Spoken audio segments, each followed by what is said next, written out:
Amen. Isang magandang hapon po sa ating lahat. Lahat po tayo ay tumayo. Hallelujah. Maaari po ba nating batiin ang ating katabi ng 2 thumbs up? You are Charito. Praise the name of Jesus. Praise the name of God. Hallelujah. Hallelujah. Psalms 100 verse 4 says, enter His gates with thanksgiving and His courts with praise. Give thanks to Him and praise His name. Tunay nga po na isang linggo na naman po ang nagdaan na punong-puno ng pagpapala at pabor ang ating naranasan. Amen po ba? Kung kayo po, bigyan po natin ng malakas na palakpak at papuri ang ating Diyos na buhay. Hallelujah! Oh, we praise you, Jesus! We glorify your name on high, Father! We thank you, Lord! We thank you for your amazing grace, oh God! We thank you for that cross, Lord!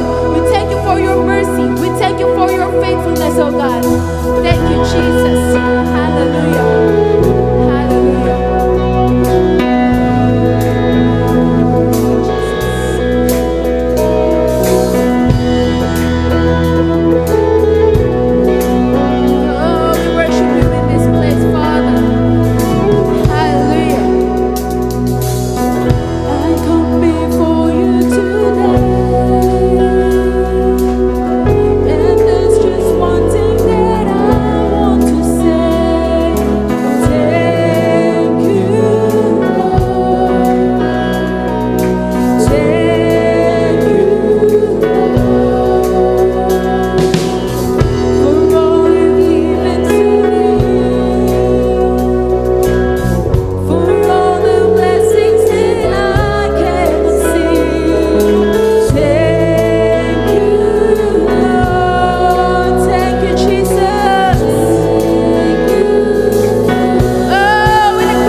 we thank you for that cross, Lord. Indeed, that cross made all the difference, oh God. It changes everything, oh God. Oh, we thank you, Father God.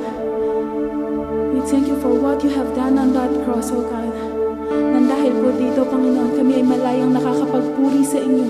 Kami ay malayang nakakapagsamba, oh God.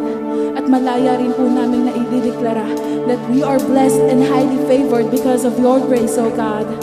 Hallelujah. Hallelujah. Thank you, Jesus. Oh, we worship you, Father. Patuloy niyo pong tanggapin ang aming papuri, ang aming pasasalamat sa inyo, God. Hallelujah.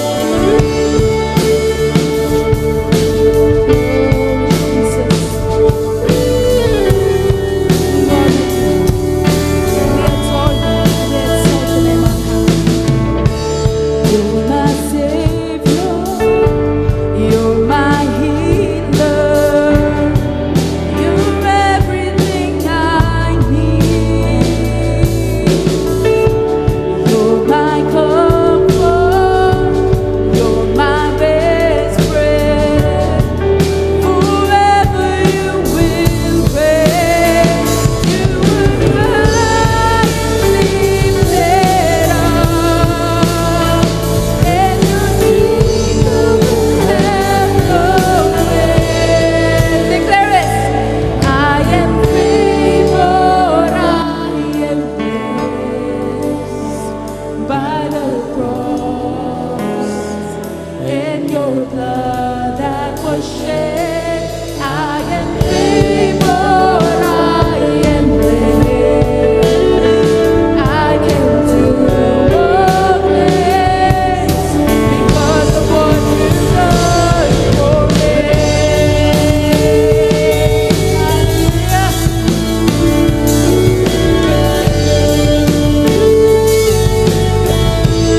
with the power of declaration.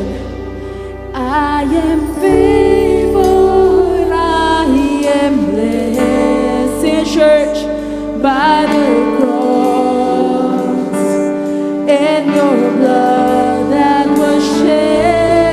I am favored, I am blessed. I can do all things because of what you've done. I am favored, I am blessed. So hallelujah, by the cross, oh, in your blood. Thank you, Jesus. I am favored, I can do all things because of what you've done.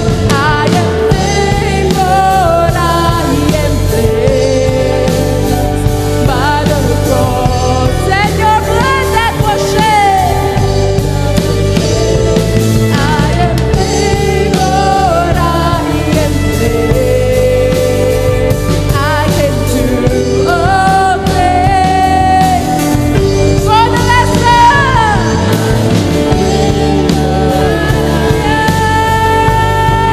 receive the presence of your people, Lord. Oh, thank you, Jesus. Oh, continue to declare that we are blessed and highly favored in Christ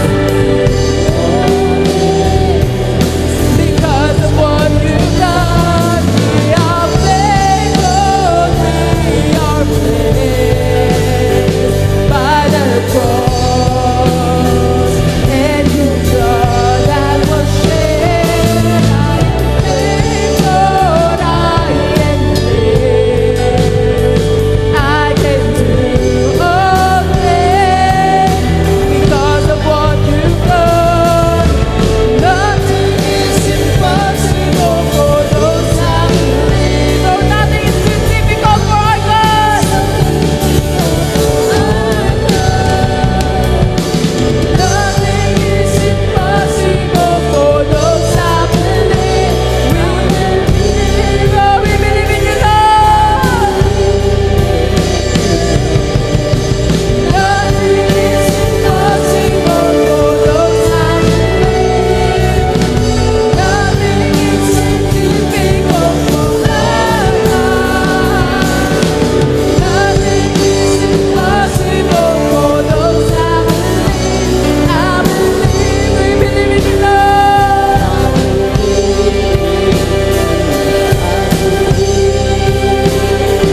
I believe it, Lord. I believe it, Lord. Hallelujah. Oh, shout your praises to the King of Kings and the Lord of Lords. He deserves the highest praise. He deserves the highest adoration. Hallelujah. Thank you, Jesus. Thank you, Lord God. Oh, we thank you, Jesus. We thank you for your promises, oh God. Maraming salamat, Panginoon, sa inyong mga pangako na aming pinanghahawakan, oh God. Oh, we thank you, Jesus, that you said on your word, surely goodness and mercy will follow us all the days of our lives. Maraming salamat po, Panginoon, dahil kami ang hinahabol ng pagpapala at ang inyong pabor, oh God. Maraming salamat po, Panginoon, dahil hindi po dahil ito sa aming ginawa, kundi dahil sa tinapos mong gawa sa krus ng Kalbaryo, oh God. We thank you, Jesus. We thank you for that cross. We thank you for what you have done on that cross, Panginoon. We thank you for what you will do in our lives, Panginoon. Maraming salamat po, Panginoon, dahil sinabi niyo rin sa inyong salita that you have a best plan. You have the best plan for our lives, Panginoon. Hallelujah. Hallelujah. Maraming salamat, Panginoon. Maraming salamat po. Kulang po ang salitang salamat, Panginoon. Kulang po ang salitang salamat sa kabutihan niyo sa aming mga buhay, O God. Oh, we thank you, Jesus. We thank you for your provisions. We thank you for your protection. We thank you, Lord God, that because of your grace, we can confidently say that we are blessed and highly favored. favored, O God. We thank you, Lord God. Minsan pa binabalik namin ang pinakamataas na papuri at pasasalamat sa iyong pangalan. Lahat ng anak at pinagpala ng Diyos ay magsabi ng Amen! Amen! Hallelujah! Thank you, Jesus.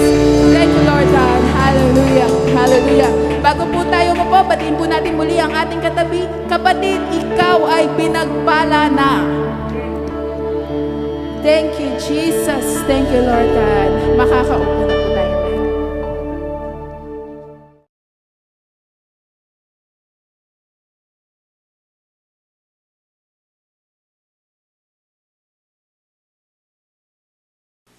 Praise the Lord. Come on, let's give the Lord a clap of praise. Come on, give Him praise. Malakas sa clap offering para kay Lord. Everybody shout, praise the Lord. Praise the Lord. Everybody shout, praise the Lord. Praise the Lord. Hallelujah. Hallelujah. There is joy in the house of the Lord. Amen. Are you happy today? Yes. How are you? All is well. Pakibati po ang katabi ng 2 thumbs up. You are blessed and highly favored of God. Do you believe that? Amen. Do you always believe that? Yes. Do you confess that every day? Yes. We should.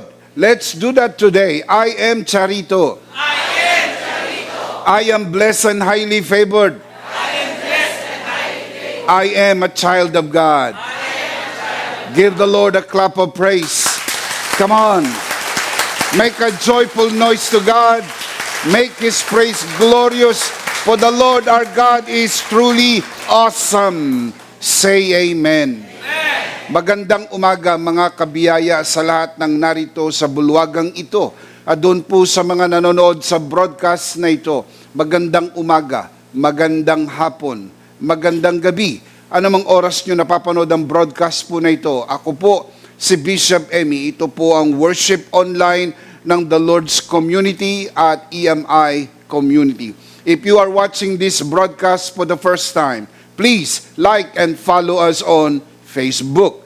Over 100,000 people follow us on Facebook. Join us and experience the difference. When you follow us on Facebook, don't forget to click the Zippers button and turn on your notification. And if not asking too much, and I know it's not, please subscribe to EMI channel at YouTube. Meron po tayong bago sa social media para po sa mga kabiyaya po nating TikTokers. Kasama nyo po si Bishop Emmy. Please follow Bishop Emmy on TikTok. Nuggets of Grace, pira-pirasong biyaya para sa pang-araw-araw na buhay. Please prepare your communion elements because at the end of this message, we will together do a Holy Communion. Sama-sama at sabay-sabay po nating ipagdiriwang, ipagbubunyi ang bisa at kapangyarihan ng tinapos na gawa ni Kristo sa krus ng Kalbaryo. Ang ostya ay simbolo ng kanyang bugbog na katawan. Sa pamagitan po nito, ang ating mga sakit ay pinagaling na. Ang katas ng ubas ay simbolo ng kanyang banal na dugo. Sa pamagitan po nito, ang ating mga kasalanan ay pinatawad na. Ang totoo, pinatawad ka na at pinagaling sa pamagitan ng tinapos na gawa ni Kristo sa krus ng Kalbaryo. Kaya kung ikaw ay may sakit at napapanood mo ang broadcast na ito, ito'y hindi nagkataon lang. Inadya ng Diyos na mapanood mo ang broadcast na ito sapagkat sa pamagitan ng broadcast na ito ay ipararating sa iyo ng Panginoon ang mensahe ng biyaya na ikaw ay mahal ng Diyos. Meron siyang magandang plano sa iyo. At kung ikaw ay may sakit, pinagaling ka na ng ating Panginoon. Today is your healing day. Can we say that together? Today is your healing. One more time, out loud. We believe that with all of our hearts. Today is your healing day. Today is your miracle day. Today is your blessing day. Today is your grace and favor day. In Jesus' name. Everybody shout, Amen. Palakpakan natin si Lord. Hallelujah. Thank you, Jesus. Let me also encourage you to worship the Lord with your offering, as it is written, honor the Lord with your wealth. Proverbs chapter 3, verse 9. At the latter part of this broadcast, we will let you know how you can easily give your offering. Palagi ko po itong sinasabi sa inyo mga kabiyaya, at sana hindi po kayo napapagod ito marinig, dahil kung ako ang tatanungin po ninyo, hindi po ako napapagod palagi ito sabihin at ipaalala sa inyo. Nang pagbibigay sa gawain ng Panginoon ay hindi po pagbibigay ng kontribusyon, hindi po pagbibigay ng donasyon, hindi po pagbibigay ng ayuda, lalo tigit, hindi po pagbibigay ng limos. Ang pagbibigay sa gawain ng Panginoon ay isang pagsamba. Genesis 22 tells us that giving is worship unto the Lord. That is why we ask you, we're talking to you who are watching this broadcast, we ask you to worship the Lord with your offering. Because the truth is, you are not just watching a broadcast, you are worshiping the Lord with us, and giving is an integral part of your worship. The Apostle Paul writes, each man should give what he has decided in his heart to give, not reluctantly or under compulsion, for God loves a cheerful giver. 2 Corinthians 9:7. Palaging tandaan mga kabiyaya, walang maliit na halaga na hindi makakatulong. Lahat ng halaga, maliit man o malaki, ay mahalaga at makakatulong. Ang pagbibigay sa gawain ng Panginoon ay dapat bukal sa puso, kusang loob, at hindi napipilitan. Just to say this from our hearts here at EMI, thank you for giving to the Lord. Thank you for joining us online. Thank you for watching. Thank you also for inviting your friends and sharing this grace-filled and life-changing broadcast. Much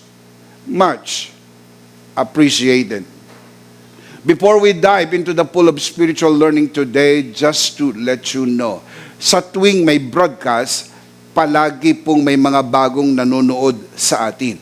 Kaya may mga binabanggit si Bishop Emmy na maaring palagi nyo nang naririnig.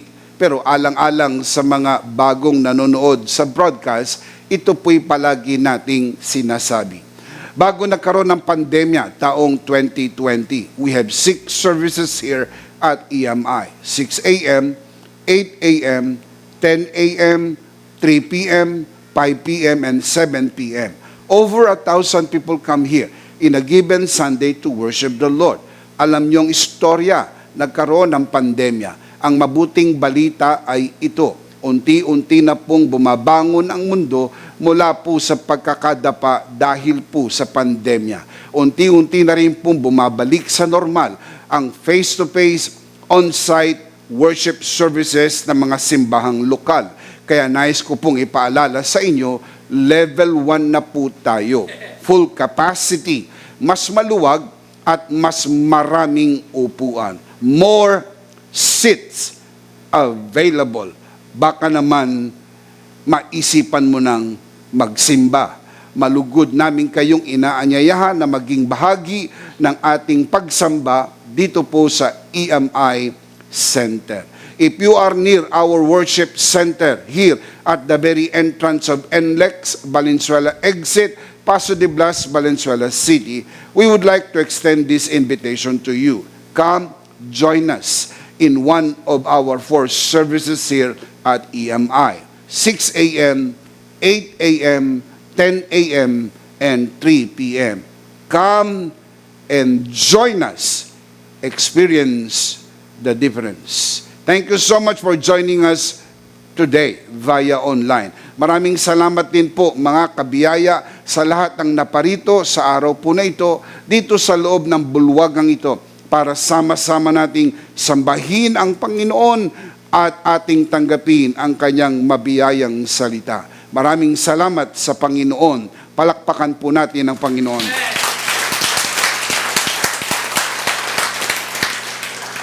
Today we're going to continue our series on The Bible Explains, Part 54. Today we're going to talk about destiny moments Part 2. The rolling of life's carpet. Ang pagrolyo at paglatag ng carpet ng buhay. Let's commit this to the Lord. Let us pray. Our dearest Father in heaven, we are so very thankful for how you have guided us today. Maraming salamat po sa papuri at pagsamba. Maraming salamat sa lahat ng mga kapatiran na naparito para sumamba. Maraming salamat din po sa mga nanonood sa broadcast na ito na kasama naming sumasamba. Ipinagkakatiwala po namin sa inyo ang mahalagang sandali na ito.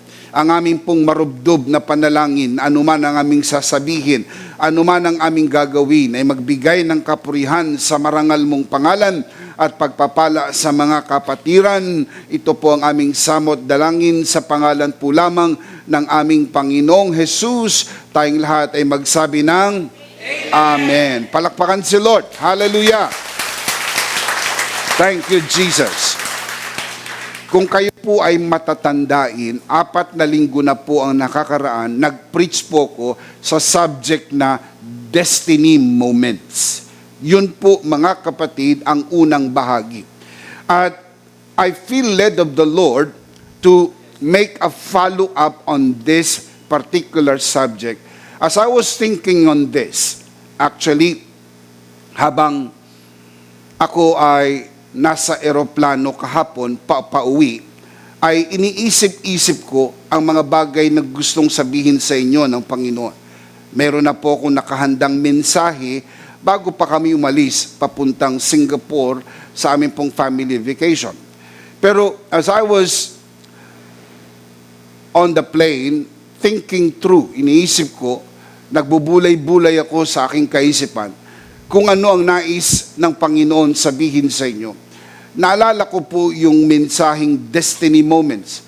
And even as I was reading the scripture, nagbabasa-basa po ako habang nandoon sa aeroplano, ay dinala ng Panginoon ang mensaheng ito. Just few hours.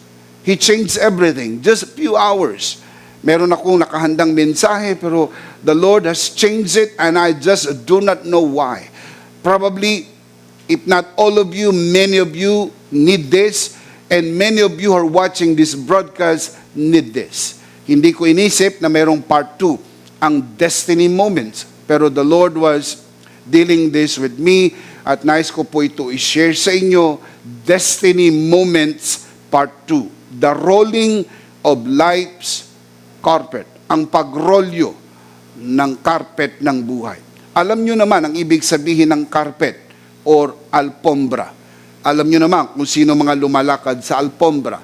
Probably you are aware of what they call the red carpet. Ang mga lumalakad lang dito ay mga dignitaryo, mga marangal na mga tao. Ang babaeng ikakasal o ang babae at lalaking ikakasal ay lumalakad po sa red carpet.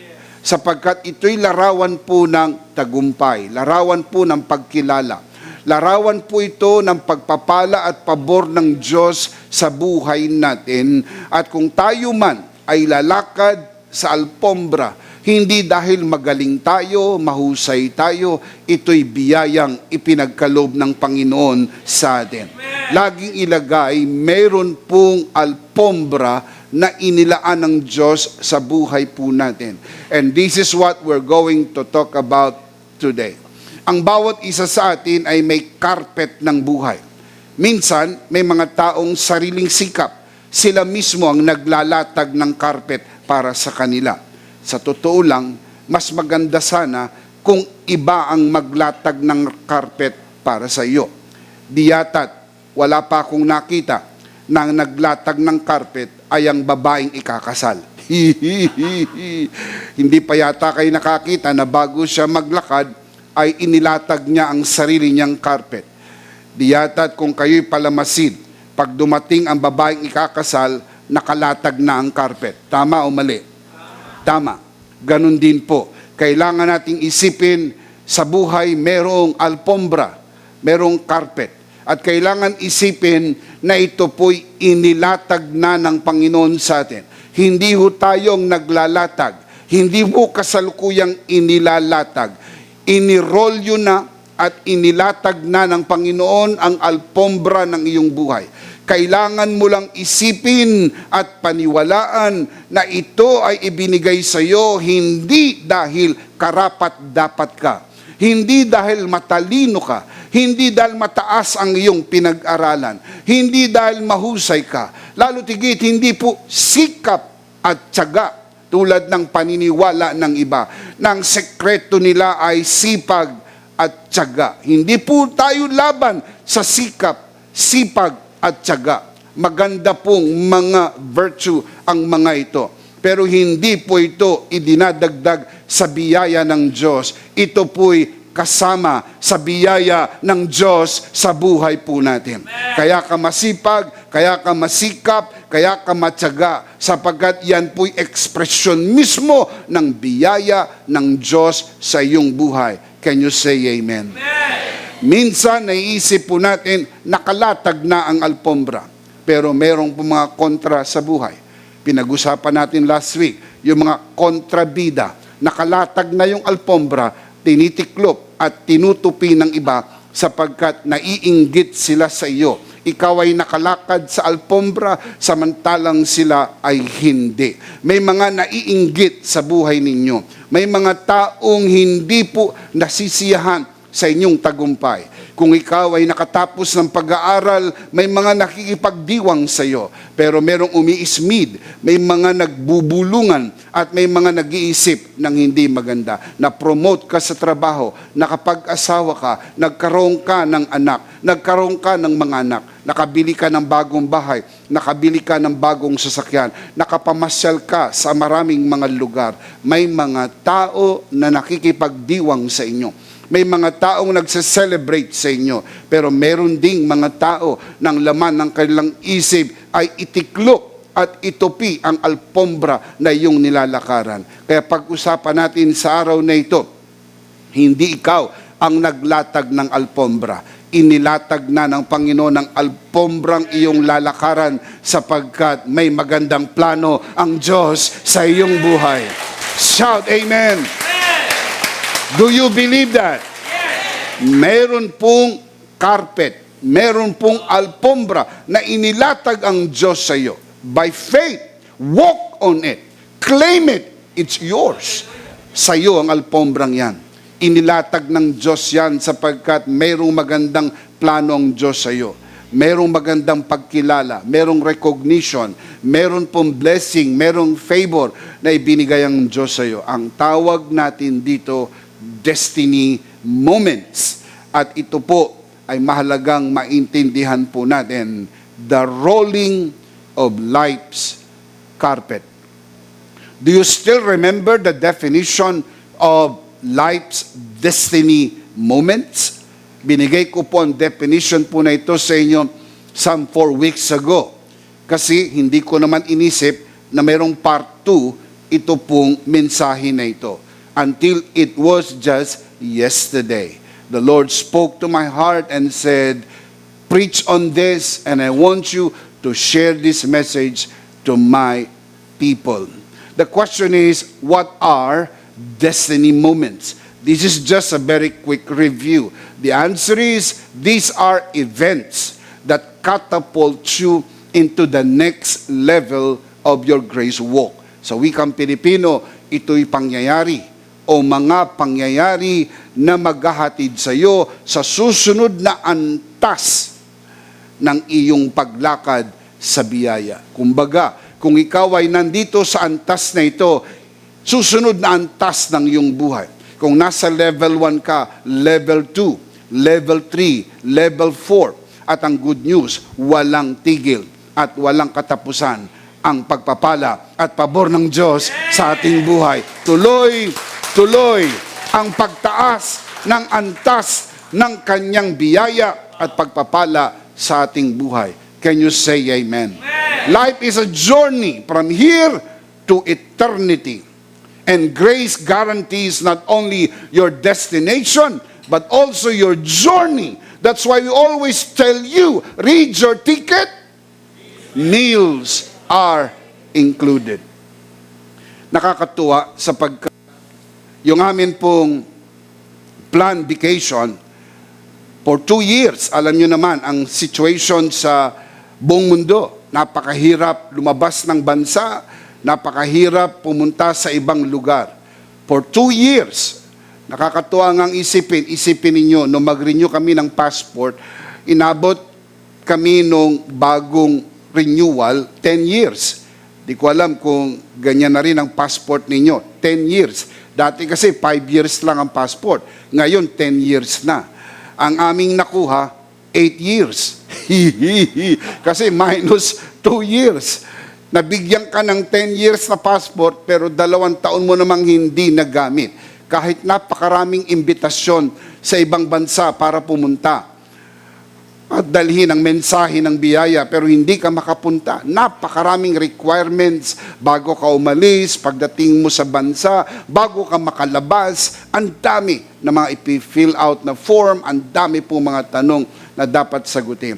Well, to cut that long story short, last Monday, July 18, meron po kaming planned vacation ng family na out of the country ng Malaysia at Singapore tour. Matagal na po yun na nakaplano. Kaya bumili ng ticket yung mga bata sa online.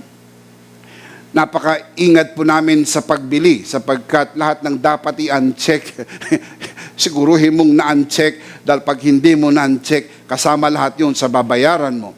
So sigurado, sabi ko, huwag kayong kukuha ng pagkain, huwag kayong kukuha ng extra na bagahe, lahat ng po pwedeng matipid sa pagkuha, siguruhin.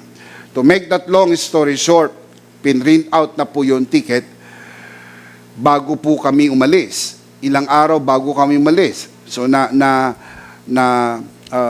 gawa na po ang pagbili. Nung ma-print out yung ticket, laking gulat namin sapagkat nakalagay sa ticket, meals are included. Ang sabi ko dun sa aking 2 anak, i-check nyong maigi. Meron ba kayong binayaran na meals? So they did. Check, tinignan nila. Kinumpute pa nila kung magkano lahat ng dapat ay bayaran, hindi kasamang meals. Ang sabi po ng aking mga anak, sure na sure, Papa, hindi kasama ang meals sa binayaran. Pero bakit may nakalagay, meals are included? Sabi ko, mayroong hindi tama dyan. Check again.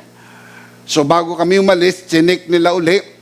Sabi niya, nakalagay talaga sa ticket, meals are included, pero wala kaming binayarang meals. Ang sabi ko sa kanya, alright, ganito na lang, we will see. Makikita natin, pag nasa aeroplano na tayo, pag binigyan ka ng meals, ibig sabihin included. Pero wag kang hihingi dahil wala ka naman binayaran. Nagkakaintindihan tayo, walang hihingi ng meals dahil wala tayong binayarang meals. Pero kapag ka may ibinigay, wag niyong tanggihan. Yun ang aming usapan. So dumadating na po yung nagbibigay ng pagkain, nakapikit ako at nananalangin. Sapagkat sigurado kami, wala kaming binayarang meals. Dumapat sa akin yung stewardess, ang sabi niya, Mr. Emmanuel Domingo. Sabi ko, yes, ito po yung meals ninyo. Wow, hindi na ako nagtanong, kinain ko na. The best part, hindi lang papunta, pati pauwi. Meals are included. Thank you, Jesus. Wala po kaming binayarang meals, pero dun sa ticket, nag-appear, meals are included. Hindi ko po yan may paliliwanag sa buhay na ito. Maaari, sa kabilang buhay. Pero in this life, I just cannot explain. I do not know. Hindi ko alam. At hindi ko na rin gustong malaman dahil nakain ko na. So anuman ang rason ng pag-appear ng meals sa amin pong ticket na hindi naman po namin binayaran, naiintindihan ko. Ngayon ko lang naiintindihan sapagkat nung pauwi na kami, yun pala yung mensahe na gusto ng Panginoon iparating sa inyo na kayo po ay mayroon ng inilatag na alpombra ang Panginoon sa buhay ninyo. Amen. It is very important to understand that God has already rolled the carpet. Iniroll niya na ang carpet. Kaya pag nagtatagumpay ka, hindi ka dapat nagugulat. Ha? Nakatapos ako mag-aral? Ha? Natanggap ako sa trabaho? Ha? Nakapag-asawa ako? May nagkagusto sa akin? Ha? Wag. Dapat hindi ka na nagugulat. Sapagkat inilatag na ng Panginoon ang pagpapala at pabor sa iyong buhay. Of course, madaling sabihin po yan, pero kailangan nating patunayan sa Bible because the verse is the voice of God. I can easily say that to you. At yung mga motivational speaker, they can just easily say that to you. Ang pagkakaiba ng preacher of the Word of God doon sa mga motivational speaker, napakarami po niyan. Dati, mga Amerikano lang yan o karamihan ay mga Amerikano. Ngayon, may mga Pilipino na rin na nagiging motivational speaker. Ang pagkakaiba lang natin sa kanila, sila ay nagsasalita ng layunin is just to motivate you. Obvious ba? Kaya ang tawag sa kanila, motivational speaker. Ini-expect nila, pagkatapos nilang magsalita, dapat ma-motivate ka without the Word of God. Tayo po, we do not motivate people by our talk. We share the Word of God, and the Word of God motivates the people of God. Palakpakan si Lord. Amen! Ang salita ng Panginoon. Luke chapter 22, there is a story here I want you to see, because it is in this story that I will let you know and see yung tinatawag pong the rolling of life's carpet. Luke chapter 22, verse 7, following verses.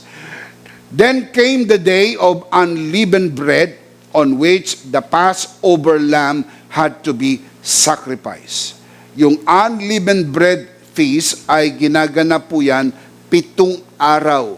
At during the unleavened feast, ang isang araw po dito ay tinatawag pong the Passover, ang pista ng Paskwa. At ito po ay isineselebrate ng mga Hudyo, bahagi po ng kanilang mga pistang ipinagdiriwang. Look at verse 8. Jesus sent Peter and John. Remember, Peter and John. 12 alagad, pero pinili si Pedro at si Juan. Bakit hindi si Judas at si Santiago? Bakit hindi si Bartolome at ang iba pang alagad? I believe that this is very intentional. Peter and John saying, go and make preparation for us to eat the Passover. Mababasa nyo sa Bible maraming beses na silang palaging magkasama. Peter and John, Peter and John. Bukod sa alam natin, kasama po si Peter and John sa inner circle dahil sila po yung tatlo, Peter, James, and John. Kasama po si James. Si James po ang una sa mga alagad na namatay. Siya po yung first martyr, James. At doon po sa tatlo, Peter, James, and John, ang madalas yung mababasa sa Bible ay Peter and John. Peter and John, Peter and John. Kung matatandaan niyo po sa Acts chapter 3, yung pinagaling na mamang lumpo dun sa templo, ang magkasama po roon ay si Peter and John. Always. Na hindi po yan nagkataon lang. Ang pangalang Pedro or Peter, ang Greek po ay Petros, meaning feeble or small stone. Maliit na bato, feeble.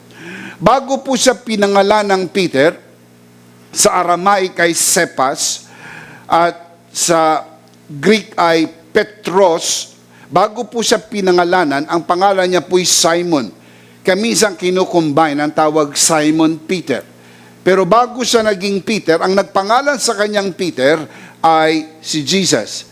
Na-meet siya ni Jesus, you are Simon and now you will be called Peter. Ang pangalang Peter ay Petros, meaning feeble, maliit na bato. Ang pangalang Simon sa Hebrew, ang ibig sabihin po ay reed, R-E-E-D. Sa Tagalog, talahib. So kahit ang pangalang Simon at ang pangalang Peter Ang larawan po nito ay weakness. Maliit na bato, mahinang bato. Talahib, damong mahina. Kaya kung kayo po'y mapunahin, ang mga talahib ay humahapay kung nasaan ang ihip ng hangin, sapagkat hindi po niya kayang tayuan ang ihip ng hangin. Kaya ang word na Simon, talahib. Ang word po na Peter, ibig sabihin maliit na bato. Bakit isinama si Juan? Dahil po ang name na John sa Hebrew ay Yohanan. Yohanan. Ang Hebrew word ng John, Yohanan. From the word Hanan, grace. Kaya yung John meaning grace. Kaya yung grace isinasama doon po sa weak. Dahil ang nangangailangan ng grace ay ang mahina. Kapag ang tingin mo sa sarili mo, magaling ka, mahusay ka, matalino ka, may pinag-aralan ka, you do not need grace.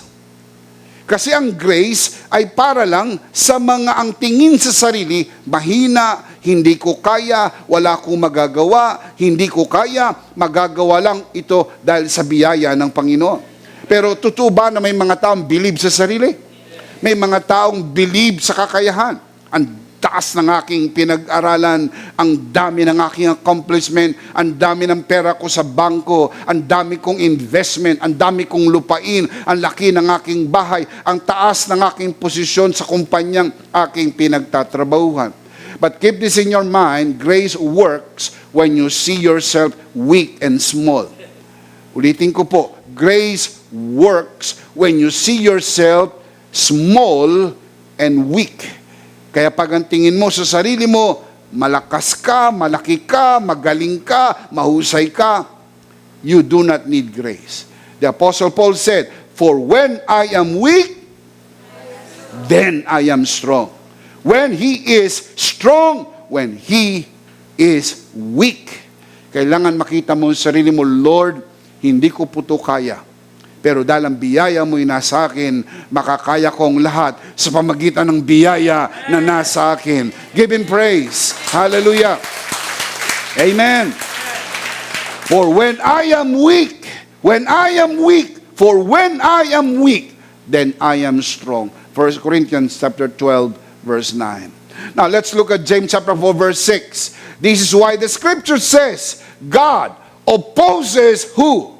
The proud, but gives grace to the humble. Ang mga mapagpakumbaba, ang nakakatanggap ng biyaya. Yung mga hindi believe sa sarili. Yung ang tingin sa sarili, maliit lang.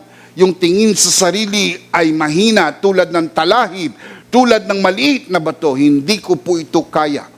Maring tingin mo mataas ang iyong pinag-aralan, pero sasabihin mo, Lord, hindi ito sapat. Tulad lang ito ng 5 tinapay at 2 isda. What are these among so many? Hindi ko po kaya. Wala akong sapat na talino, wala akong sapat na kakayahan. Ang nagpatumba sa Gulayat ay ang maliit na batang si David.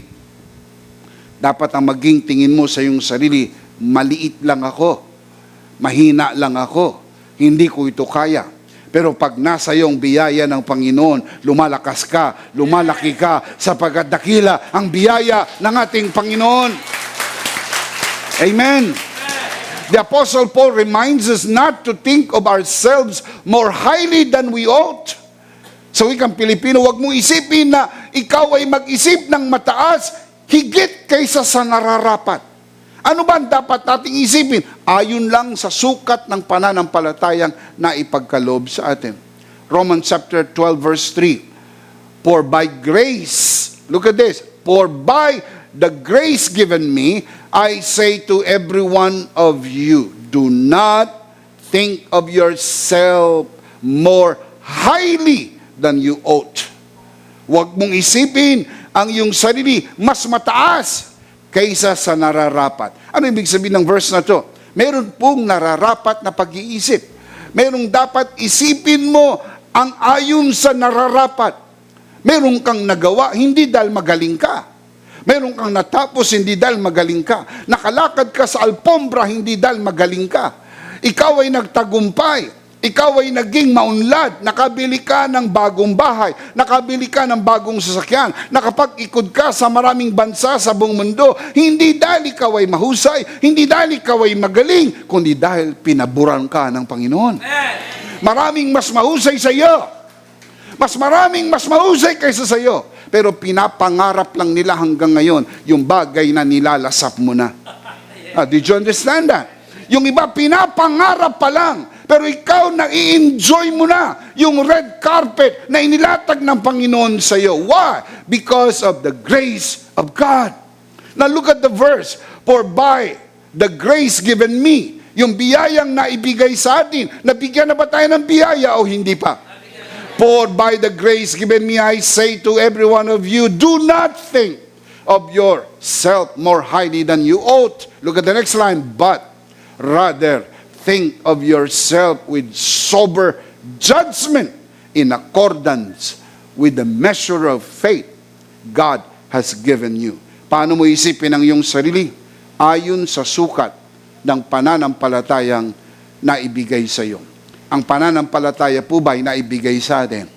At ang sukat na ito, listen up, ay parehas lang. Wala pong mas malaki ang faith kaysa sa iyo. Remember, we all have the same kind and measure of faith. Ano ibig sabihin? Walang taong nakakaangat sa iyo sa harap ng Diyos. Sa harap ng Diyos, pantay-pantay lang tayo. Lahat tayo ay nilatagan ng Panginoon ng red carpet. Lahat tayo nilatagan ng Panginoon ng alpombra ng buhay. Shout amen. Now, let's go back to the story. Luke chapter 22, verse 7. Then came the day of unleavened bread, on which the Passover lamb had to be sacrificed. Verse 8, Jesus sent Peter and John. Sino po ang isinugo? Peter and John. Si Pedro ang larawan po ng kaliitan at kahinaan. Si Juan ang larawan ng biyaya. Gumagana ang biyaya sa mga taong ang tingin sa sarili mahina at maliit. Kasi pinapalakas sila at pinapalaki ng biyaya ng Panginoon. Say amen. Now look at verse 8. Jesus sent Peter and John, saying, Go, make preparations for us to eat the Passover. Verse 9. Where do you want us to prepare for it? They asked. Verse 10. He replied, As you enter the city, a man carrying a jar of water will meet you. Follow him to the house that he enters. Verse 11. And say to the owner of the house, the teacher asked, Where is the guest room, where I may eat the Passover with my disciples? Verse 12. He will show you a large upper room, all furnished. Listen up. He, the owner of the house, will show you a large, not just a room, but a large upper room, all furnished. Anuman ang pinlano ng Panginoon para sa iyo, laging ilagay sa isip, mas malaki yan kaysa sa pinapangarap mo sa buhay. Kung meron ka man pinapangarap sa buhay, you have to multiply it dahil ang inihanda ng Panginoon sa iyo, hindi lang kwarto, malaking kwarto na puno ng pagpapala at pabor na inilaan sa iyo ng Diyos. Amen. Amen. Large upper room, all furnished. The word furnace comes from the Greek word stronomy. The root word is stro. S-T-R-O-O. Straw, meaning to spread as a carpet. To spread as a carpet. Or to roll the carpet. Yun po ibig sabihin ng astronomy. Spread, ilatag. Roll, irolyo ang carpet. Yun po ibig sabihin ng astronomy. Ang interesting part po nito sa grammar, yung pong word na astronomy, ay nakasulat sa passive voice. Meaning, hindi ka ang naglatag ng carpet. Hindi ka ang nagrolyo ng carpet. Sabi ko nga sa inyo kanina, ang babaeng ikakasal, hindi siya ang magro-rolyo ng carpet. Totoo ba na pagdating niya, nakarolyo na ang carpet? Yes. Hindi po ang mga dignitaryo ang magro-rolyo ng carpet. Darating po sila at lalakad na lang po sa red carpet. Ito pong astronomy, from the root word stro, S-T-R-O-O, meaning to spread as a carpet or to roll the carpet. Ang interesting part ay ito. Ang word na astronomy, ang grammar po niya nakasulat sa perfect tense. Ano ibig sabihin, Bishop, kung perfect tense? It means that completed action with an ongoing result. Completed action, na-roll yun na o hindi pa? Na-roll yun na. Yun ang ibig sabihin ng perfect tense. Ibig sabihin, hindi ka darating doon para i-rolyo ang carpet. Darating ka doon, nakarolyo na ang carpet. Darating ka roon, nakalatag na. Inihanda na ng Panginoon ang iyong daraanan. May magandang plano ang Diyos sa buhay mo. Shout amen! Amen! May magandang plano ang Diyos sa buhay mo. Kaya kung wala kang plano, may plano ang Diyos sa iyo. Shout amen! Palakpakan natin si Lord. Hallelujah! Amen! Isipin mo, inilatag na ng Panginoon ng alpombra na lalakaran mo. Kaya minsan nagugulat ka, na-amaze ka. Tandaan nyo, if it amazes you and you know it's not you, it's grace. Biyaya ito. May mga hindi naniniwala sa biyaya. Meron ng isang tao na nagsabi doon sa kaibigan namin, naniniwala kayo sa biyaya? Sumagot yung aming kaibigan, oo naman. Hindi lang kami naniniwala, nararanasan namin ang biyaya ng Diyos.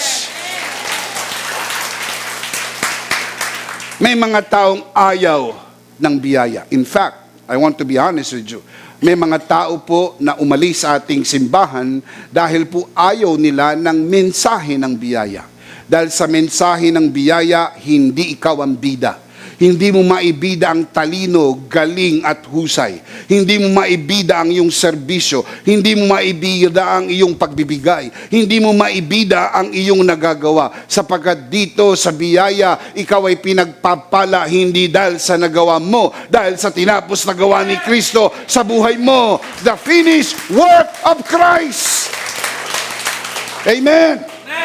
May mga tao ay gagawa ng kung ano-anong issue, pero ang totoo, they do not like the message of grace. Ayaw talaga nila.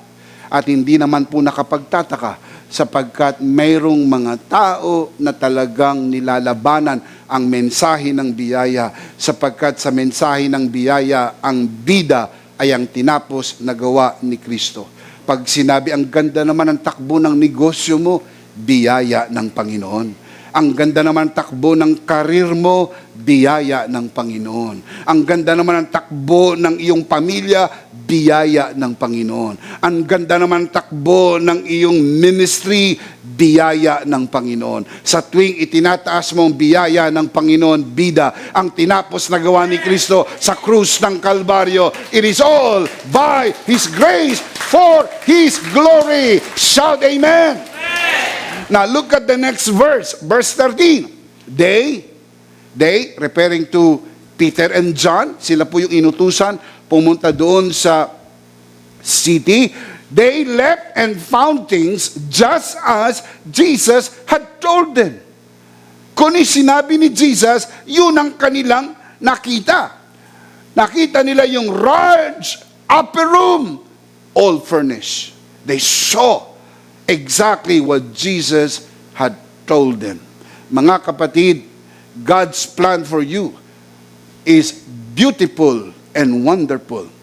God has a plan for you. Ang plano ng Diyos sa iyo ay large upper room, all furnished. Palakpakan si Lord. Large upper room, all furnished. Huwag mong pagsikapan dahil hindi yan nakukuha sa sikap. Iaabot yan ng Panginoon sa iyo. Sapagkat pag nalasap mo, alam mo hindi dahil magaling ka, dahil sa biyaya ng ating Panginoon. Palakpakan si Lord. Hallelujah! You are watching this broadcast, let me say this to you. God's plan for you has already been laid out. He has already rolled your carpet, so to speak. Stronomy. Remember that Greek word? Stronomy. The root word stro. S-T-R-O-O. Stro. Rolled out. Naigulong na. Nairol yun na. Just walk on it. Lakaran mo na lang. By faith, claim it. By faith, declare it. Just believe. Declare what you believe and walk on it and enjoy God's blessing and favor for all of us through the finished work of Jesus. If you believe that, say amen. I want us to see the details of the story. Ang detalye ng kwento ay napakahalaga. Balikan natin, Luke chapter 22 verse 10. He replied, now look at the details. He replied, Jesus told the two disciples, as you enter the city, referring to the city of Jerusalem, as you enter the city, now look at the details, a man, not woman, a man carrying a jar of water. Not a woman, not a man carrying a basket, not a man carrying a box, but a man, not a woman, a man carrying not just anything, but carrying what? A jar of water will meet you. Look at the next details. Follow him. You have to follow the man carrying a jar of water to the house that he enters. And say to the owner of the house, the teacher asked, where is the guest room, where I may eat the Passover with my disciples? Look at verse 12. He will show you what kind of room? A large upper room. Hindi basta room, kundi malaki. Hindi lang room sa baba, room sa itaas. Large upper room, fully furnished. Wala nang idadagdag pa. That's why in Christ, you are complete. The word complete meaning fully furnished. Wala nang idadagdag pa. Lahat ng kakailanganin mo ay ipinrovide na ng Panginoon sa loob ng born-again spirit mo. Kailangan mo ng talino, may talino sa loob. Kailangan mo ng sipag, may sipag sa loob. Kailangan mo ng tiyaga, may tiyaga sa loob.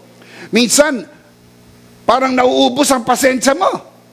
Sabi mo, grabe itong pangyayari nito, makaubos pasensya. Kumain ka ng biskwit na pasensya, wala ka pa rin pasensya. Alam niyo yung biskwit na pasensya? Maraming tao nakakain na ng maraming biskwit na pasensya, kulang pa rin sa pasensya. Dito sa buhay na ito, kailangan pasensyoso ka. Sapagkat kung hindi, parang kang bulkan, nasasabog ka na lang. Lugi ka. Dahil pagka hindi ka mapasensya sa buhay na ito, tataas ang presyon ng dugo mo. Ma-high blood ka. O ingat-ingat, baka ma-stroke ka. Kinakailangan mabatid ang pasensya. At kung naghahanap ka ng pasensya, wala sa labas. Ang pasensya nasa loob.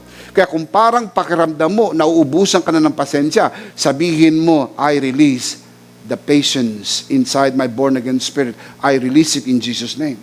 Nare-release. You need wisdom, I release the wisdom. I do not know what to do, I release the wisdom. I release. Lahat ng kakailanganin mo, diniposito na sa loob ng born-again spirit. That's why when we pray, we bow our heads, we look inside. Kasi ang Diyos ay nasa loob ng born-again spirit. The Father, the Son, and the Holy Spirit live inside your born-again spirit. You become the new habitation of God.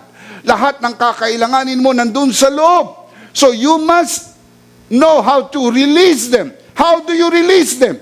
Natandaan nyo, pinag-usapan natin, how do you bless yourself? By saying. You have to bless yourself. You have to speak life over your body. Speak life over your marriage. Speak life over your business. Speak life over your everyday life.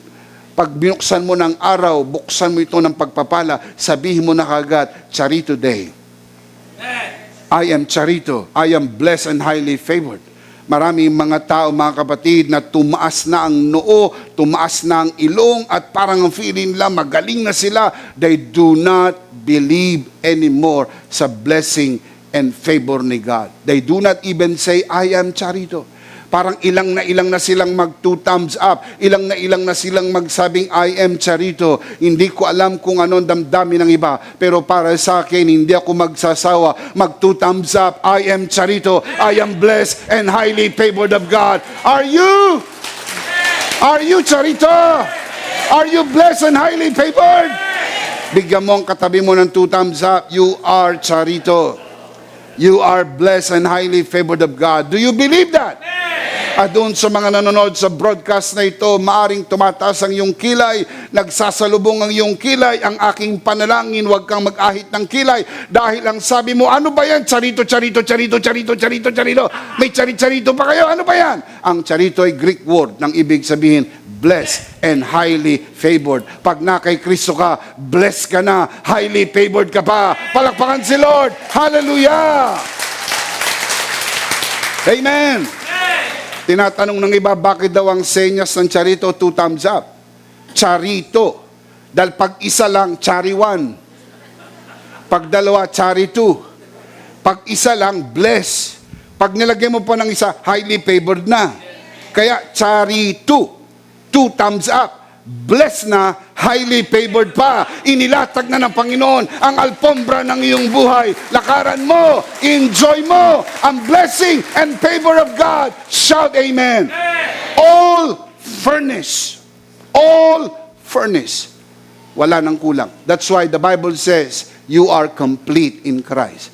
Hindi ka lang Charito, plero ka pa. Meaning ng plero, complete. Walang kulang. Kaya hindi ka kulang-kulang. Hindi ka kulang-kulang dahil wala kang kulang.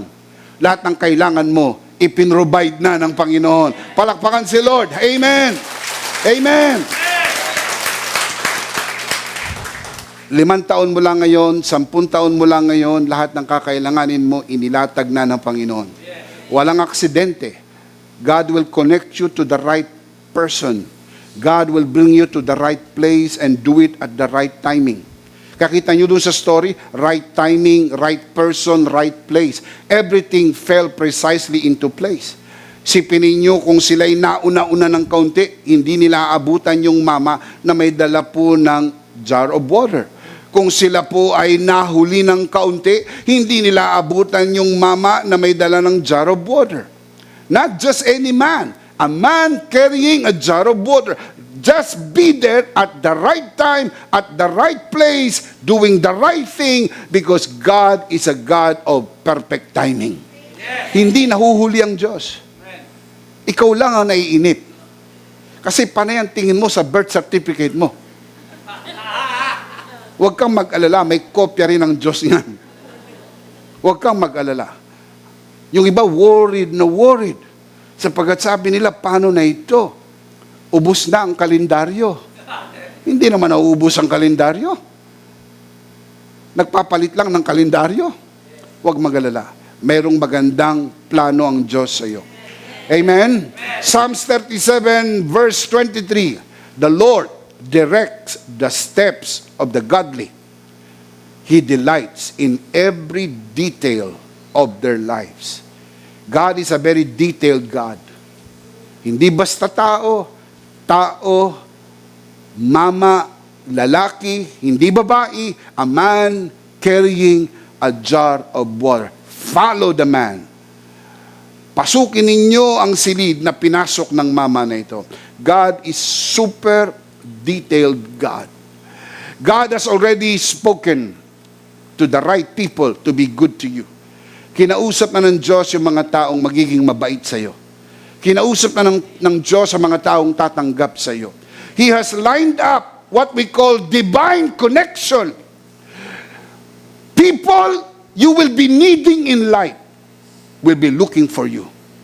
Hindi ikaw maghahanap sa mga tao na ito. Ikaw ang hahanapin ng mga taong ito. Sapagkat may magandang plano ang Diyos sa iyo. Bakit? Sapagkat inilatag na ng Diyos astronomy, remember the Greek word, astronomy, inilatag na ng Diyos ang alpombra ng iyong buhay.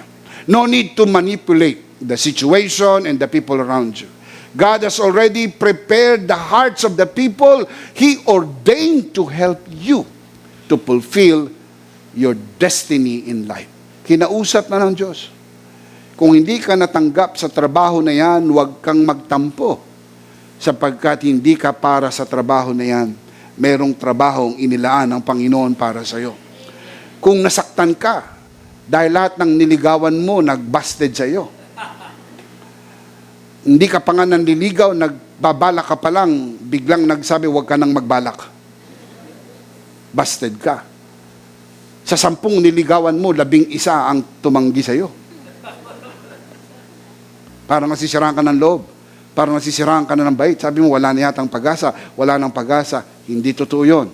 Inilatag na ng Diyos ang alpombra na lalakaran mo sa buhay. May magandang plano ang Diyos sa iyo.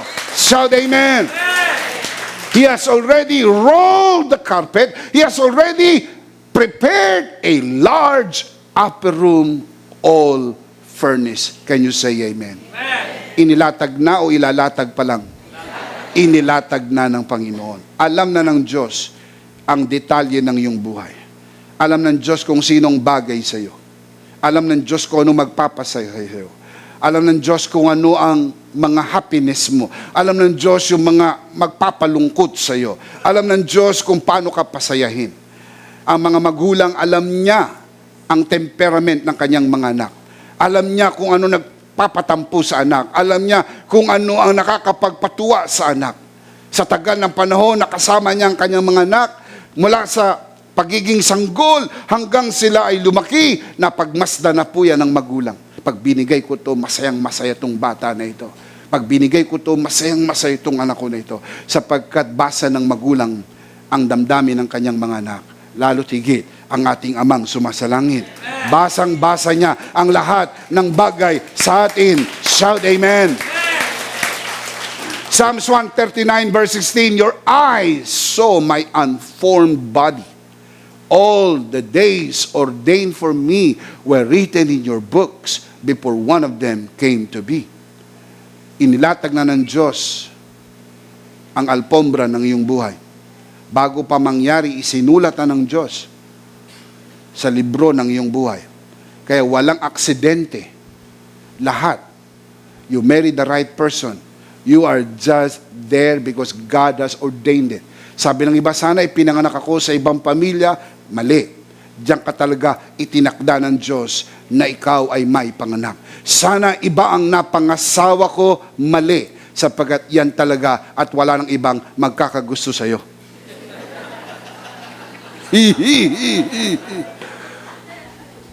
Choosy ka pa. Yan na talaga. Ang importante, alam ng Diyos, masaya ka dyan. Dahil bigayan ng Panginoon sa iyo, blessing and favor ni God. Shout amen. Amen. Inilatag na ng Diyos bago pa mangyari. Totoo ito. Ganito ang nangyari kay Propeta Jeremias. Jeremiah chapter 1 verse 5. Before I formed you in the womb, I knew you. Before you were born, I set you apart and appointed you as a prophet to the nations. Bago pa pinanganak si Propeta Jeremias, siya po ay nakita na ng Panginoon saan? Sa sinapupunan ng kanyang ina. Siya po ay pinili na, ibinukod at itinangi bago pa ipinanganak, sapagkat inilatag na ng Panginoon ang alpombra ng kanyang buhay. Ilagay lagi sa isip, nakalatag na ang alpombra ng iyong buhay. Nakalatag na, lalakaran mo na lang at i-enjoy ang tinapos na gawa ni Jesus sa krus ng Kalbaryo. Say amen. Hindi lang yan totoo kay Propeta Jeremias. Totoo rin po yan kay Apostol Pablo. Galatians chapter 1 verse 15 to 16. But when God, who set me apart from birth and called me by His grace. Si Pablo ay tinawag hindi dahil siya po ay nag-aral ng mataas, hindi dahil siya ay matalino, hindi dahil siya po ay membro ng Sanhedrin, hindi dahil siya ay maimpluwensyang tao. Ang sabi ng iba, kaya daw pinili sa Apostol Pablo dahil sa mas magagamit siya ng Panginoon, dahil mataas ang pinag-aralan, dahil maimpluwensyang tao, nag-aral sa paanan ni Gamaliel, nagtapos sa pumosong universidad. Hindi po.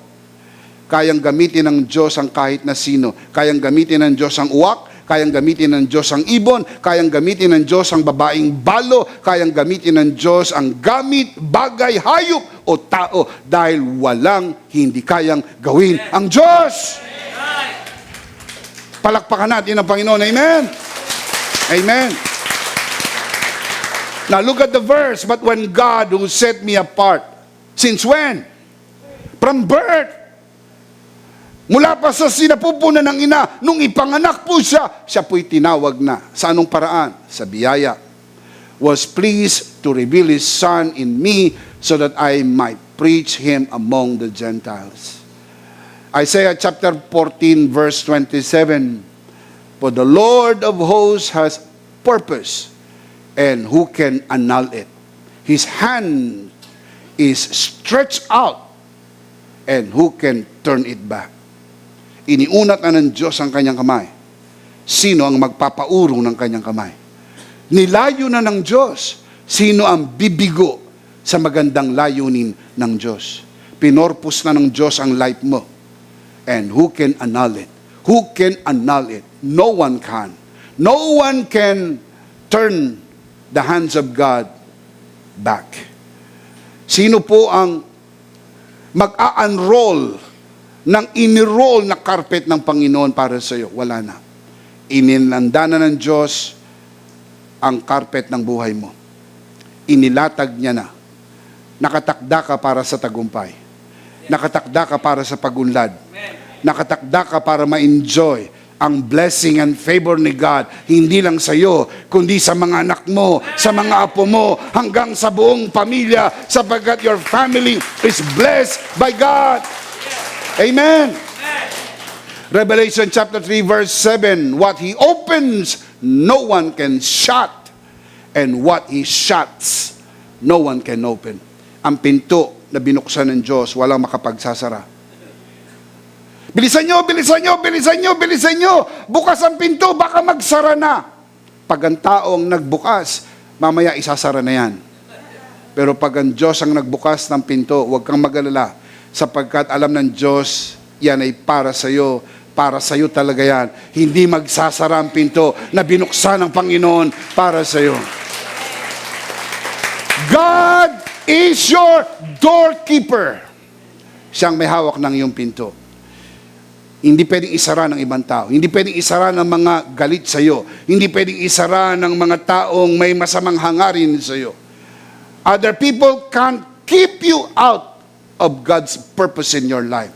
Opposition can't do that. Kaya last week, pinag-usapan natin how to deal with the oppositions of life. Because they cannot do that. They cannot annul what God has purpose in your life. God has already rolled the carpet by faith. Walk on it. Claim it. Declare it. It's yours. Ang tawag dyan, your destiny moment. Destiny moment mo na yan. Yung mga magandang bagay na itinaas ng Diyos ang antas ng iyong buhay. Destiny moment mo. And no one can annul what God has purpose in your life. Say amen. Amen. Now let me close with another story.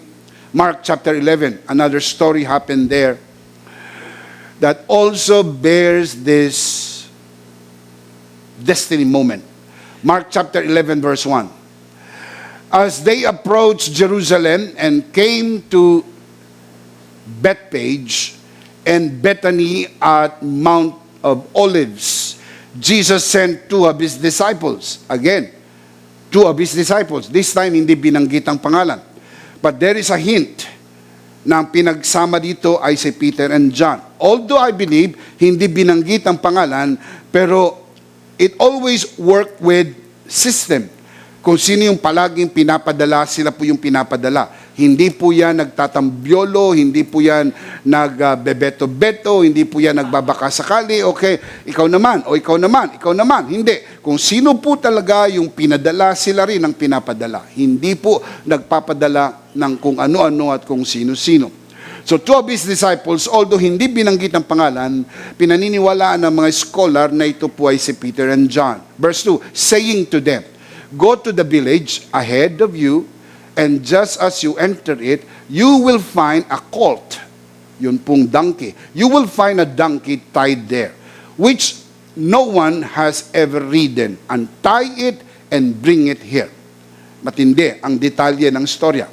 Pinapunta yung dalawang alagad, pumasok kayo sa syudad, makakakita kayo ng donkey, asno, nakatali sa tabi ng daan, hindi pa nasakyan ng kahit sino. Importante yung detalye na yon, hindi pa nasakyan ng kahit sino. Kunin ninyo at dalhin nyo rito. Verse 3, if anyone asks you, why are you doing this? Tell him, the Lord needs it and will send it back here shortly. Hinihiram lang, kailangan lang ng aming Panginoon, ibabalik din namin. Moral lesson, pag may hiniram dapat, ibalik. Tandaan, napakabigat na aralin ng buhay. Pag may hiniram, ibalik. Si Jesus nang hiram ng asno. Kalagan niyo yung asno, dalhin niyo rito, at pag may nagtanong sa inyo, bakit nyo ginagawa yan, bakit nyo kinakalagan yung asno, sabihin ninyo, kailangan lang ng Panginoon at ibabalik din namin agad. Shortly. Hindi longly. Shortly. Ibig sabihin, agad. Yung iba, nagbalik nga, 10 taon na. Wala pang interes. Binalik nga. Siya pa ang galit. Ikaw na nang hiram, ikaw pa galit. Balik agad. Hiniram, ibalik agad. Now, verse 4. They went and found a colt, meaning a donkey, outside in the street, tied at a doorway. As they untied it, kinakalagan na nila, verse 5, some people standing there, what are you doing untying that colt? See, in-anticipate na ni Jesus, may magtatanong sa inyo. Pag may nagtanong sa inyo, bakit nyo kinakalagan yan? Verse number 6, they answered, as Jesus had told them, and the people let them go. All right, yun ang sinabi. Bakit nyo kinakalagan yung asno na yan? Kailangan ng Panginoon, ibabalik din namin agad. Verse 7, when they brought the colt to Jesus and threw their cloaks over it, he sat on it. Remember, inupuan ni Jesus ang asno na hindi pa sinakyan ng kahit na sino. Remember that part of the story? Yes. Never been ridden. Hindi pa nasakyan ang asno. Now listen, very important details. Hindi po madaling sakyan ang asno na hindi pa nasakyan ng kahit sino. Tinitrain po ang asno. Pag yan ay sinakyan, mapalag po yan. Tama? Mapalag. Pumapalag yan. Ilalaglag ka ng asno. Pag sinakyan mo yan, papalag. Now, listen. Verse 8, many people spread their cloaks on the road, while others spread branches they had cut in the fields. Verse 9, those who went ahead, verse 9, those who went ahead and those who followed shouted, Hosanna! Blessed is he who comes in the name of the Lord. Blessed is the coming kingdom of our father David. Hosanna in the highest. Are you familiar with this story? Yes. Tawag natin dito, palaspas. Remember? The triumphal entry of Christ Jesus to Jerusalem. Remember? Nung siya'y dumating, nakasakay siya sa asno, ang mga tao naglatag ng kanilang balabal sa daan at may mga palaspas at nagsisigawan sila, Hosanna! Hosanna! Blessed is he who comes in the name of the Lord. Blessed is the coming kingdom of our father David. Hosanna in the highest. Nung gawin ng mga alagad na kunin ang asno, ang nasa isip lang nila ay napag-utusan lang sila. Hindi nila inisip na very significant yon. Wala silang idea. Hindi nila alam na ang ginagawa nila ay fulfillment ng biblical prophecy na nakasulat sa book of Zechariah. No idea. What they were just thinking, we're just doing the run and errand. Nautusan tayo, kunin natin. Sundin lang natin, hala. Pero hindi nila alam na yung kinakalagan pa nilang asno, they are untying a biblical prophecy. Now, listen up. Ganyan din sa buhay natin. Kung minsan nakala natin, ang ginagawa natin is just a mundane, a routine. Parang walang significance. No. You are fulfilling something so significant in your life that you will never understand for now, but you will understand it later because God has a wonderful plan for your life. Di mo lang maintindihan ngayon. Alam ba ng mga alagad na ito ay prophetic? No. Hindi sinabi ng Panginoon sa kanyang mga alagad, kunin yung asno ron kasi nakahula sa Sekaraya, sasakay ako sa asno. Para matupad natin yung hula, kunin yung asno, yun ang sasakyan ko. Hindi po. Yung inutosang mga alagad, walang idea kung ano po ang nangyayari. They might have thought they were just doing the run errand and hindi nila inisip, kailangan daw ni Jesus ng sasakyan. Halika, maghanap tayo ng masasakyan ni Jesus. No. Not realizing that they were fulfilling a biblical prophecy. I'll show you. Zechariah chapter 9, verse 9. Rejoice greatly, O daughter of Zion. Shout, daughter of Jerusalem. See, your king comes to you, righteous and having salvation, gentle and riding on a donkey, on a colt, the foal of a donkey. Natupad po ba yung hula na si Jesus ay pumasok sa Jerusalem, nakasakay sa asno? It seemed routine for the disciples, but not with God. This is the destiny moment of Jesus. Ganon din sa atin. Parang sabi natin, ordinary routine. Kausap ko lang itong ordinaryong tao. You'll never know. Yung ordinaryong taong kausap mo will connect you to another people and bring you to other place and just see the whole picture. Meron pong larawan ang Diyos. Ang tawag po natin, divine connection, divine orchestration. With us, ganun din po. It seems ordinary day, meeting with ordinary people. But little did we realize how close we are to our destiny moment. Akala natin, isang Charito generation lang. Akala natin, isang conference lang.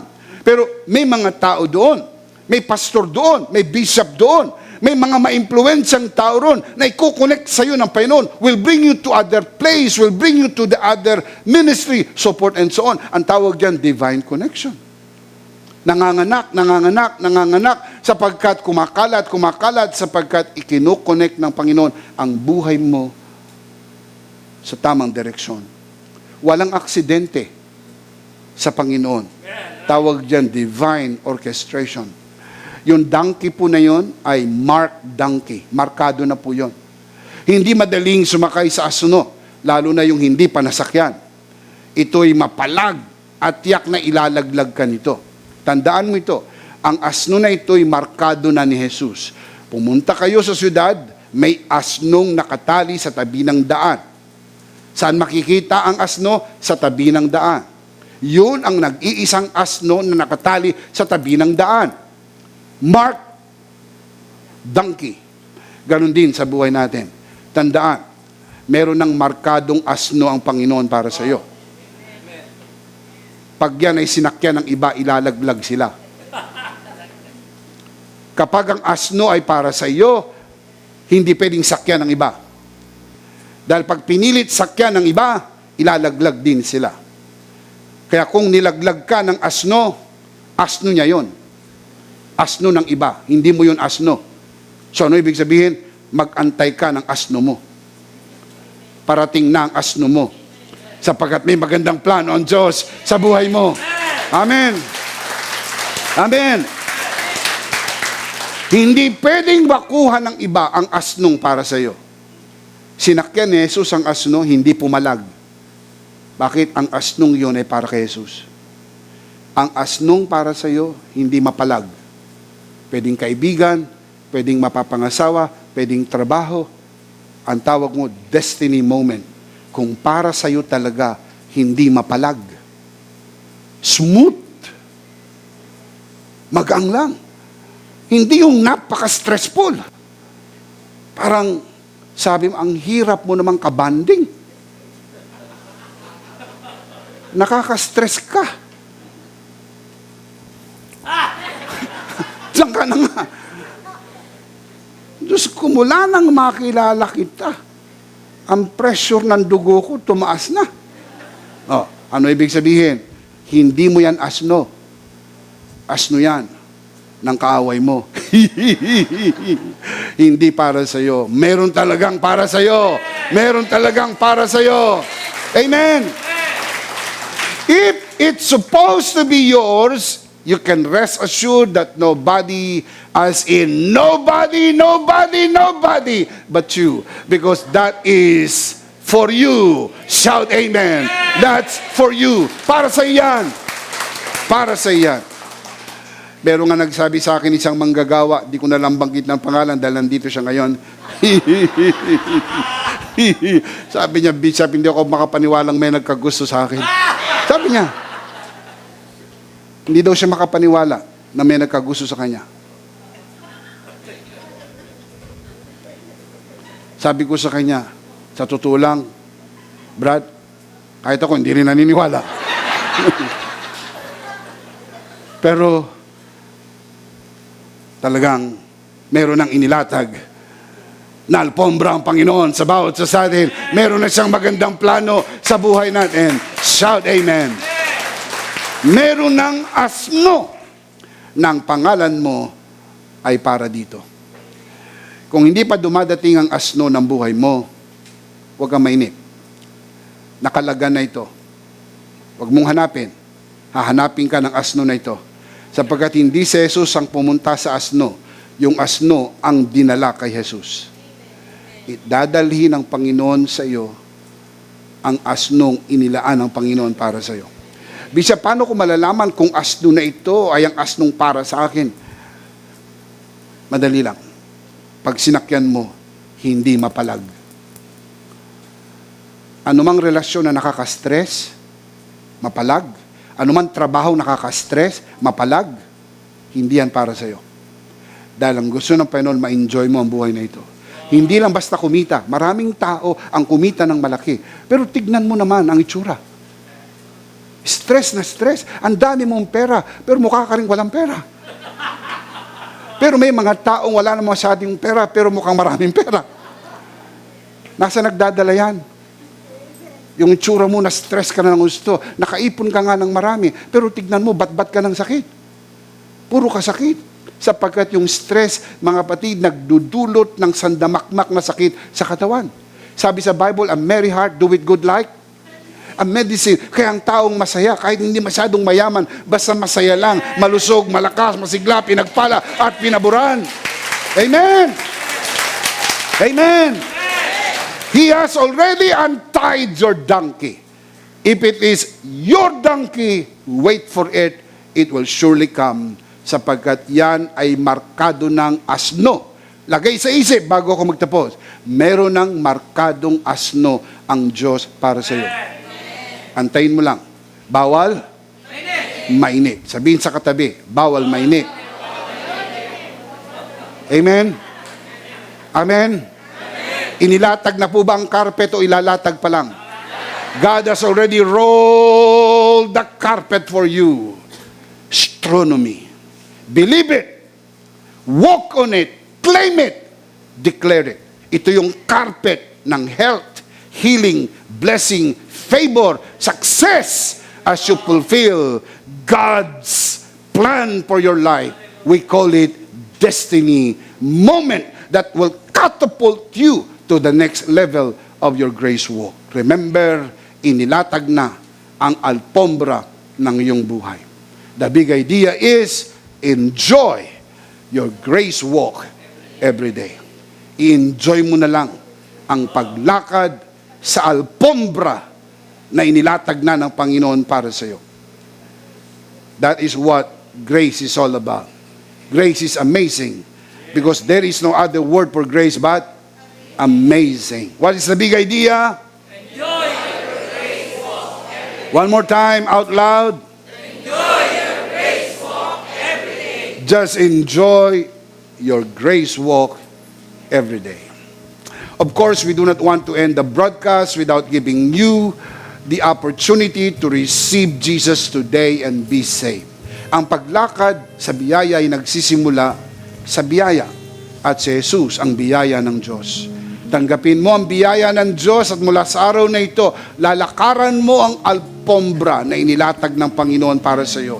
Ma-enjoy mo ang kagalingan, kalusugan, kalakasan, pinagpala at pinaburan na buhay. If you want to receive Jesus today, I want you to pray this prayer. Itaas natin ang ating dalawang kamay sa lahat ng narito sa bulwagang ito. Samahan po natin ang ating mga bisita at tayo po ay manalangin ng pagtanggap. Panginoong Hesus, ako po'y makasalanan, hindi ko po kayang iligtas ang aking sarili. Ako'y mapapahamak ng hiwalay sa iyo. Ako po'y naniniwala.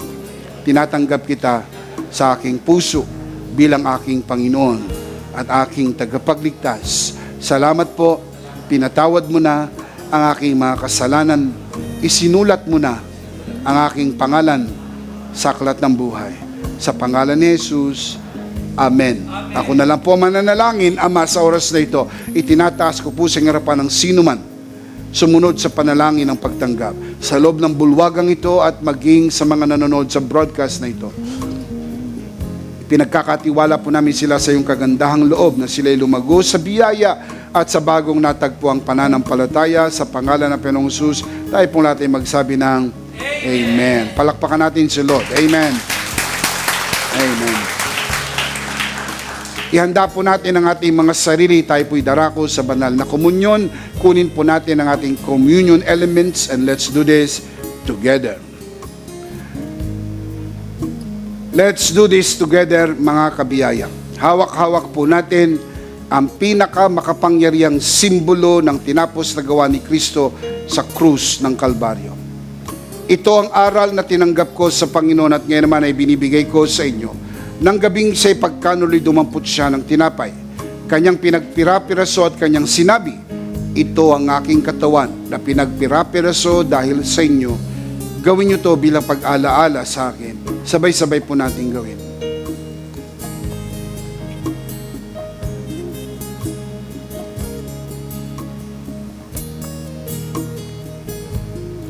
Gayun din naman matapos magkapunan ni kanyang hinawakan ng saro at kanyang sinabi, ito ang saro ng bagong tipan na pinagtibay ng aking dugo. Gawin niyo to bilang pag-alaala sa akin.